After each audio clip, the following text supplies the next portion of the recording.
ان کو نوکری اس لیے نہیں ملتی کیونکہ اوپر سے کسی کا فون آ جاتا ہے اور وہ یہ کہتے ہیں ہاں بھائی میں فلانا بھیج رہا ہوں، اس کی فائل آگے پہنچاؤ، سیکٹری کو کہو سائن کرے اور اس کو نوکری پہ رکھو. تو جب پیچھے سے مائی باپ کے آرڈر آ جائیں گے تو پھر کیسے ایک عام آدمی کو نوکری ملے گی؟ تو وہ ایڑیاں گھسیٹتے گھسیٹتے، ایڑیاں رگڑتے رگڑتے بس اتنا ہی سن کے واپس آ جاتے ہیں اپنے گھر کہ ہاں جی سر کس کے ریفرنس سے آئے ہو؟ تو وہ آگے سے کہتا ہے کہ کسی کے ریفرنس سے نہیں آیا، اخبار میں ایڈ دیکھا تھا تو آیا ہوں. اچھا سر آپ جائیں، پھر بتا دیں گے آپ کو، بتا دیں گے آپ کو، کال آ جائے گی، کال آ جائے گی. وہ کال کبھی نہیں آتی. وہ کال آج تک کسی کو کبھی نہیں آئی. تو اس لیے یہ ہوتا ہے. تو پبلک یونیورسٹیز اور کالجز کا میں نے آپ کو بتا دیا. پھر پبلک کے جو ادارے ہیں جہاں پر لوگ نوکریوں کے لیے جاتے ہیں وہاں پر بھی آپ کو میں نے سچویشن ایکسپلین کر دی. اب میں آپ کو تھانوں کا بھی بتا دیتی ہوں. تھانوں میں اگر عام آدمی جائے گا جس کا حلیہ ذرا خراب سا ہے یا جو ایک حلیے سے لگ رہا ہے کہ غریب ہے، بہت زیادہ فائنینشلی ساؤنڈ اسٹرانگ نہیں ہے، اس کے ساتھ کیا ہوگا؟ اس کو بٹھا دیں گے زمین پہ کہیں دور. کرسی بھی بہت بہت مرتبہ تو کرسی بھی نہیں فراہم کرتے نا، بٹھا دیں گے، جانور ہے نا، بیٹھ جائے گا وہاں پہ. تو اس کو وہاں پہ بٹھا دیں گے اور کہیں گے بھائی انتظار کر، تھانے دار صاحب آئیں گے تو تجھ سے بات کریں گے. تھانے دار صاحب آتے ہیں نہیں آتے وہ ان کی مرضی ہے. کبھی آ جاتے ہیں اگر اس کے ہوتے ہوئے تو وہ اس کو بات کرنا کے قابل نہیں سمجھتے تو وہ اپنا کام شام کر کے مگن ہو کے چلے جاتے ہیں چائے شائے پی کے. لیکن جب اسی تھانے میں انٹری ہوتی ہے کس کی؟ ایک سفید شلوار قمیض کلف لگا ہوا سوٹ پہنا ہوا ہے ایک آدمی نے، اس نے زبردست ویسٹ کوٹ پہنی ہوئی ہے سیاسی سٹائل، اور اس کے پیچھے دو چار زبردست گن مین اتر کے آ رہے ہیں ڈالے سے یا بڑی لینڈ کروزر سے یا پراڈو شراڈو سے، اس قسم کی بڑی گاڑیاں نا. تو فوراً تھانے میں جتنے لوگ ہیں چاہے ان کی ٹیبل پر وہ شخص جائے نہ جائے سارے کھڑے ہو جائیں گے دیکھنے کے لیے کہ کون آیا کون آیا. اور پھر سب کہیں گے سر اسی کرانے آ تو کام کی کام ہی، سر بیٹھو تسی چاہ پیسو پکوڑے لائیے. یہ ہوتی ہے وہاں پہ تھانوں میں وڈے وڈیروں کے ساتھ. پھر اچھا اب عدالتوں کی بات کر لیتے ہیں. عدالتوں کے بارے میں آپ کو کیا بتاؤں زیادہ.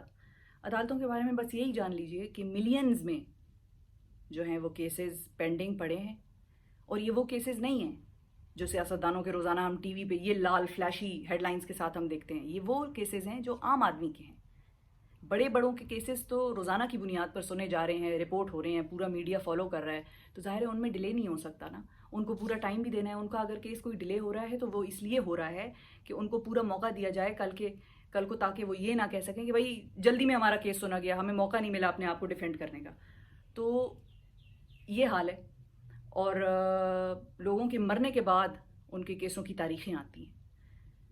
ایک خبر جو میں دیکھ رہی تھی، مجھے نہیں پتا وہ سچ ہے کہ نہیں، لیکن ایسا بہت مرتبہ ہوتا ہے کہ لوگوں کی عمریں گزر جاتی ہیں. جوانی میں کوئی پٹیشن ڈالی تھی، جوانی میں کوئی کیس کیا تھا، اس کی تاریخیں آتی ہیں اور اس کا فیصلہ ہوتا ہے تو انسان بوڑھا ہو چکا ہوتا ہے اور اس کی آگے اولاد جوان ہو چکی ہوتی ہے. یہ معاملات ہوتے ہیں عدالتوں میں. تو عدالتیں جو اتوار کے دن کھل جاتی ہیں بڑے بڑوں کے لیے اور ان کو فوراً ہی باہر جانے کی اجازت بھی دے دیتے ہیں کیونکہ اندر جیلوں میں گرمی بہت لگتی ہوگی. خیر ان کو کیا جیلوں میں گرمی لگتی ہوگی، ادھر تو اے سی لگے ہوتے ہیں ان کے. لیکن خیر یہ تو عام آدمی ہے. جو جیلوں کا ایک الگ حشر ہے. اور جیلوں پہ تو اگر آپ نے دیکھ لیا کہ جیلوں میں کیسے رہتے ہیں تو آپ کو لگے گا کہ آپ جو منڈیاں ہیں نا، جو بڑی عید آ رہی ہے، جو آپ منڈیاں جائیں گے مال مویشی خریدنے، ان منڈیوں میں بہتر ہوا آ رہی ہوتی ہے. وہ منڈیاں بہتر ہوتی ہیں اس حالت سے جس میں کہ ہمارے قیدی جیلوں میں رہتے ہیں. وہ ایک الگ ڈبیٹ ہے اور وہ میں کوشش کروں گی کہ میں کبھی کسی طرح آپ کو اس کے بارے میں بھی بتاؤں اور میں آپ کو دکھا ہی دوں کہ جیلوں میں کیا ہوتا ہے.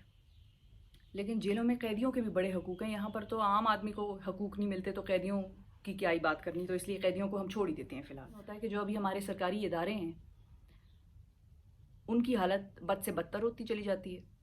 اور اس کے پیچھے بھی جو وجہ ہے وہ یہی ہے کہ ہماری مینٹیلٹی ہے کلاس ڈفرینس مینٹین رکھنے کی. میں یہ برداشت نہیں کروں گی کہ میرے ساتھ والے بیڈ پہ کوئی بہت غریب سی لاچار بوڑھی عورت لیٹی ہوئی ہے جس کا حلیہ ٹھیک نہیں ہے. ٹھیک ہے، یہ میں اپنی بات نہیں کری، میں بہت سارے لوگوں کی بات کری ہوں جن کی یہ مینٹیلٹی ہے، جن کی یہ سوچ ہے. اور ایک غریب عورت بیچاری جو ایک امیر کے ساتھ بیڈ پہ ہاسپٹل میں وارڈ میں لیٹی ہوئی ہوگی، وہ سارا ٹائم یہ سوچتی رہے گی کہ دیکھو اس کی کتنی آؤ بھگت ہو رہی ہے، اس کے لیے ڈاکٹرز بار بار دوڑے چلے آ رہے ہیں اور مجھے تو وہ بس صبح انجیکشن لگایا تھا، اس کے بعد پوچھنے بھی نہیں آئی کوئی کہ بیوی طبیعت ٹھیک ہے. اچھا، اور ایک اور میں اگزامپل دے دوں پھر اس کے بعد میں یہ بات کنکلوڈ کروں گی اپنی. ناکے، پولیس کے ناکوں پر آپ کو سب سے مزہ آئے گا یہ دیکھنے میں کہ جو چھوٹی گاڑی ہے، جو مہران میں بیٹھا ہے نا شخص، مہران میں موٹر سائیکل میں، اس کو بار بار روکیں گے ناکے پہ. وہ جتنی مرتبہ گزرے گا اس کو بار بار روکیں گے. خاص طور پہ مہران اور موٹر سائیکل پہ جو شخص سوار ہوگا اس کو. یا کوئی ٹیکسی ہے، ٹیکسیز بھی ظاہر ہے پاکستان میں مہران زیادہ ہیں تو ان کو روکیں گے. جب اسی ناکے سے ایک پراڈو یا لینڈ کروزر گزر رہی ہوگی تو رویہ بالکل مختلف ہوگا. ان کو نہیں روکیں گے، ان کو گزر جانے دیں گے. آپ جائیں، آپ تو کرائم کر ہی نہیں سکتے، کرائم تو ہم عوام ہی کرتے ہیں اپنے خلاف، آپ نے تھوڑی کچھ کیا ہے. تو یہ ہوتا ہے پاکستان میں یہ جو خاص اور عام کا فرق ہے جس کو سٹیٹس کو کہتے ہیں، اور وہ سٹیٹس کو ختم کرنا تھا تحریک انصاف نے اور خان صاحب نے. وہ بھی ابھی تک 2 سالوں میں بہتر ضرور کر پائے ہوں گے لیکن ہر جگہ سے ختم نہیں کر پائے. اور اس کو ختم کرنے کا ایک ہی طریقہ ہے کہ پبلک سکولز کو، پبلک ہاسپٹلز کو، تھانوں کو، ناکوں کو، اس طرح کی جتنی جگہیں ہیں جہاں پر عوام زیادہ جاتی ہے، عام لوگ زیادہ جاتے ہیں، خاص تو کم جاتے ہیں نا، خاص تو فون بھی کر دیں تو ایک فون پہ بھی ان کا کام ہو جاتا ہے. تو جہاں پر عام لوگوں کی آمد و رفت زیادہ ہے، جہاں پر عام لوگوں کا کام زیادہ ہے، ان جگہوں کو بہتر کرنے کی ضرورت ہے. وہاں پر سی سی ٹی وی کیمراز ہونے چاہیے جہاں پر کہ اگلے جو لوگ سروس پرووائڈرز ہیں ان کا رویہ دیکھا جا سکے کہ بھئی عام آدمی کے ساتھ کیسا ہے.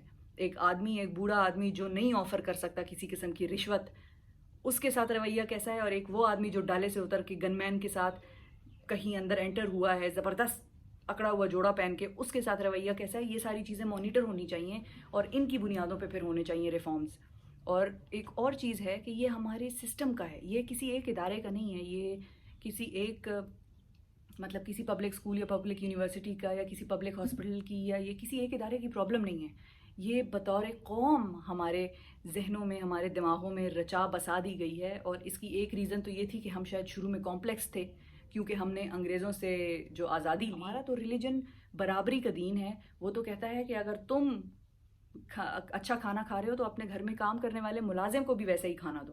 تم سے پوچھو گی. اچھا وہ تو یہ بھی کہتا ہے کہ اگر تم بہت اچھا کھانا کھاتے ہو اور تمہیں ایسا لگ رہا ہے کہ تمہارے پڑوس میں جو خاندان رہ رہے ہیں، جو لوگ رہ رہے ہیں، وہ ٹھیک طرح سے افورڈ نہیں کر پا رہے یا ان کے گھر میں کوئی مسائل ہیں مالی، تو ان کی بھی مدد کرنا تمہاری ذمہ داری ہے اور تم سے اس بات پہ بھی سوال جواب ہوگا ایک دن.